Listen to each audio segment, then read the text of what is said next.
اگر زبان بے قابو ہو نا، لفظ اگر آوارہ ہو،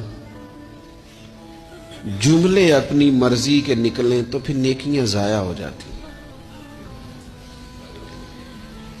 اگر بہت بولنے کی عادت ہو اور جو مرضی کہہ دینے کی عادت ہو اور اپنے غصے پر کنٹرول کا مزاج نہ ہو تو پھر نیکیاں برباد ہو جاتی ہیں۔ کچھ لوگ ایسے ہوتے ہیں جو بڑے بہترین کام والے ہوتے ہیں لیکن ان کی زبان سے ڈر آتا ہے، ان کے جملوں سے خوف آتا ہے، ان سے محبت کا رشتہ ہوتا ہے، تعلق ہوتا ہے، لیکن ان کے ساتھ گزارا نہیں ہوتا، اس لیے کہ وہ نیک بھی ہیں، نمازی بھی ہیں، حاجی بھی ہیں، پرہیزگار بھی ہیں، لیکن زبان سے تیر برساتے ہیں۔ ان کے جملے نہیں ہوتے، ان کے نشتر ہوتے ہیں جو دلوں کو گھائل کرتے۔